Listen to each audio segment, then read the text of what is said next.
Welcome to Books on Air, the podcast that tells the story behind the book. It includes insights from authors about how they compose their work, what inspires them, and what they hope you'll take away from their book. Here's your host for this episode of Books on Air, Suzanne Harris. Welcome to the Books on Air podcast. I'm Sloan Fremont, filling in for Suzanne Harris. This is a podcast where listeners get the secret story behind every book. Joining me today is Paul Naragon, author of the book Gibberrishi's Rhymes to Contemplate, Poetic Verse Moving You into a New Life.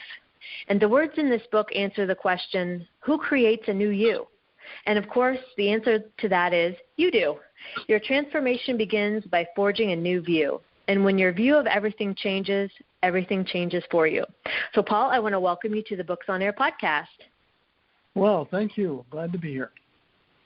So let's start out by telling the audience just a little bit about yourself and what led you to write your book, Gibberrishi's Rhymes to Contemplate.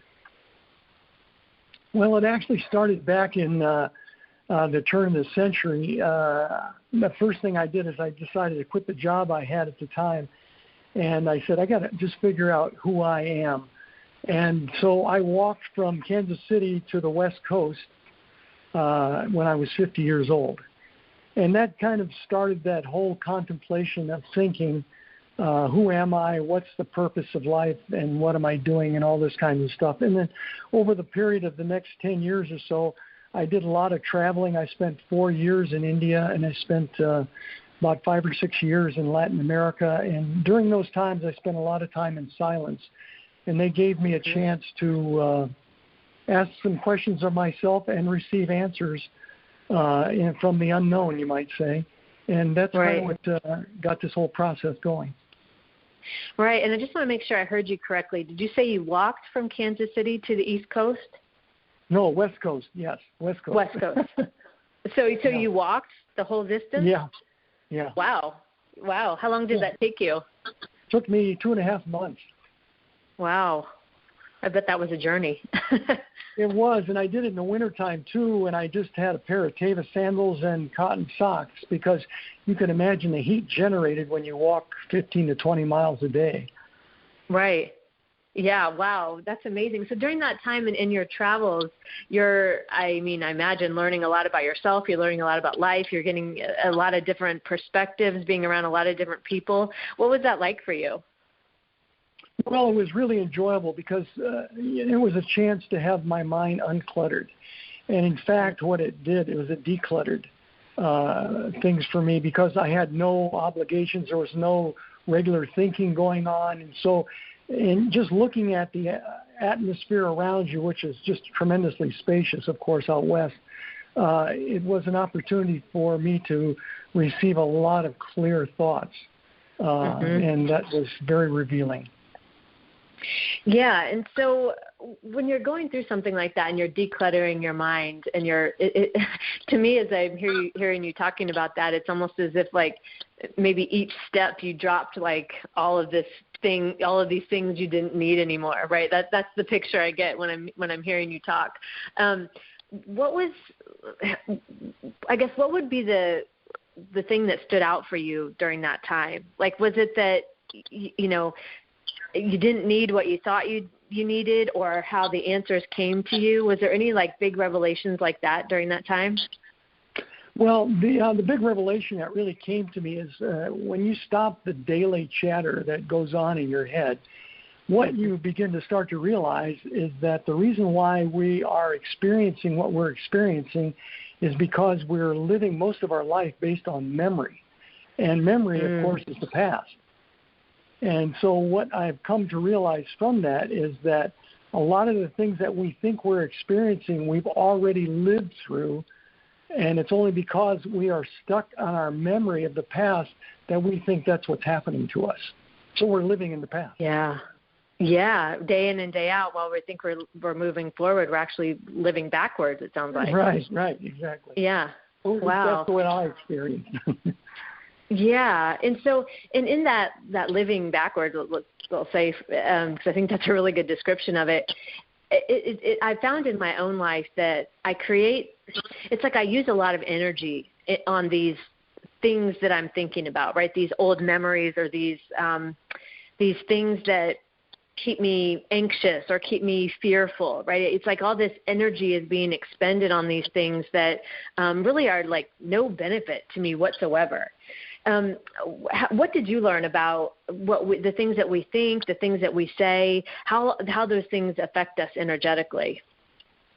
Well, the thing that most people don't realize is that, first of all, we're living a character. We are not ourselves characters. We are ourselves spirits. But when we take a body, we become a character. We have a particular personality and things like this. That's what we're trying to live out. That's not who we really are. So our life, in a sense, is something that we have been programmed to see in a given way, and that is what we turn our attention to. And one of the Sadhgurus, or perfect masters in India, Ramana Maharshi, once said, attention is what our life is. So whatever we give attention to, and if it's the programming that we give attention to, then the program is running us. We think we're running the program, but it's really running us. That's really basically what I've learned about life. Yeah, and I remember when I first read, I don't even know, it's been years ago, read about that, what you just said about how we're living out a character. And I remember back then I just couldn't get my head around that. Like I couldn't understand that because I was, just starting on my own spiritual journey, and I was new to everything, and everything to me felt so integrated or so intertwined, right? Everything I thought, I believed I was this person who did these things, and that's just who I was and how it was.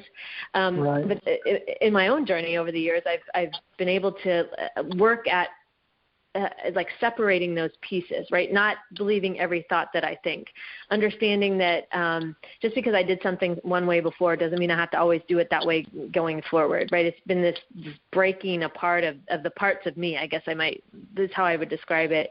When with your journey and what you've been through, how do you think that getting that different perspective like that creates a different you? How do you think that, how has that worked for you in your life? Well, it became obvious to me that when I continued to think the same way that I always thought, my life would continue to appear the same way. Mm-hmm. So and it didn't matter, because if I looked at someone else and they had a different view of life, they were experiencing the same thing I was experiencing differently because they were looking at it differently. Mm-hmm. So what I realized was that in changing the way I looked at the situation, that was changing my world.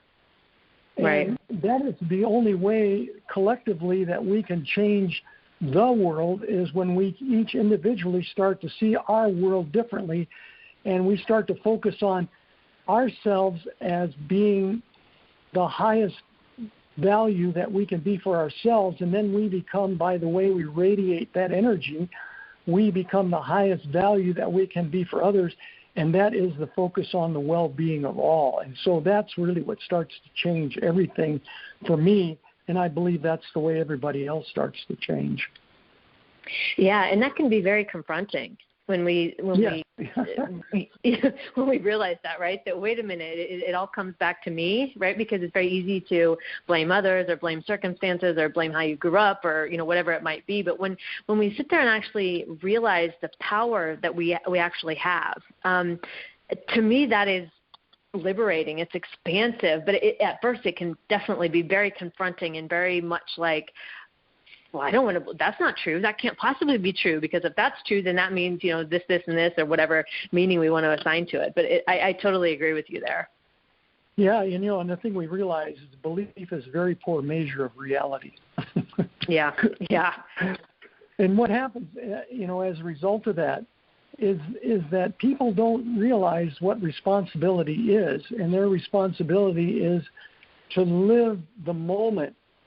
There's a lot of talk about being in the now moment, being here and being now, and that makes total sense. But what people don't realize is that every moment has a particular response that it asks for. And if we're living in the past, all we're doing is we're dredging up out of the swamp of our life. We're just dredging up these old ideas, which are not necessarily appropriate for the moment. That's not what it's asking for. It's asking for you to genuinely respond to how you feel at that moment. If something feels good to you, that's the indication that that's something that's going to be valuable to you.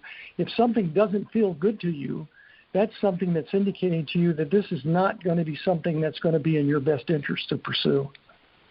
Right. And that reminder of living in the moment versus dredging up the past and just recreating that past over and over again, right? And then we wonder why we don't get different results.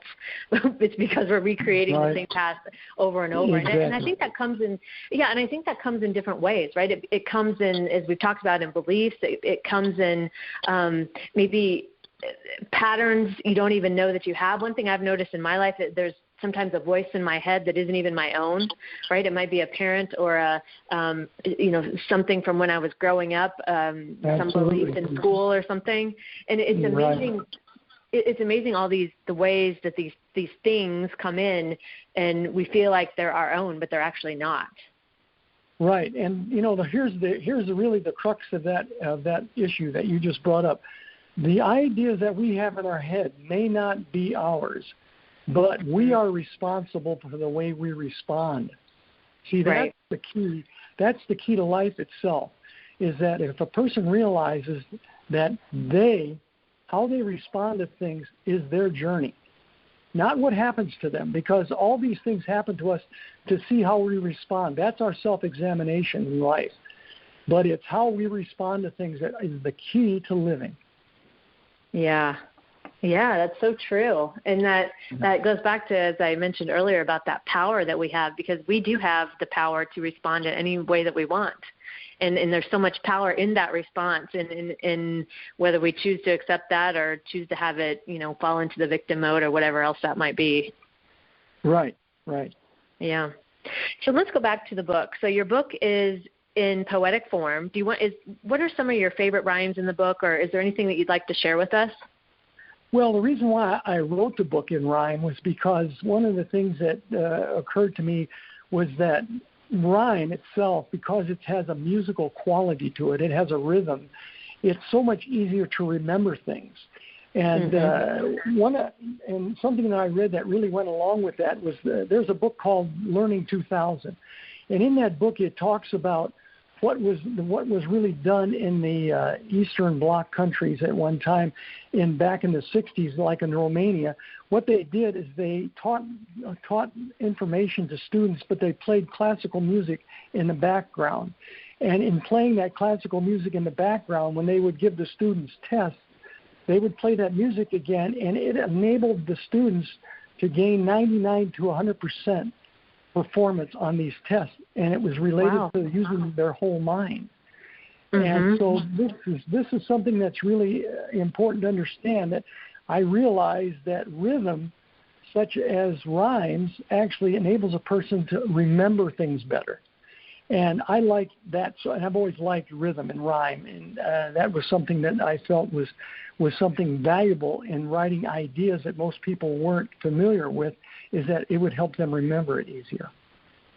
Yes, and that, we often forget, I think, too, and when we're working on maybe our own internal selves, working on looking at life differently, different perspectives, as we've talked about, those thoughts that we've thought for our whole life, right, however old we are, we've thought those thoughts for so many years, and there's a groove that's worn there. It's familiar. It's easy to go to those things very quickly. But what I like about what you're saying and writing it in that rhythmic form is that once we have something different to go to, it's very easy to shift and move into that if we have something else to go to. If we don't, our same old negative patterns are very easily, they continue very easily. But what I really like what you're saying there is having that rhythmic form to move to a different thought process, to make if we can start that pivot, then we see the change, right? It's that pivoting point that we need to experience in order to experience change.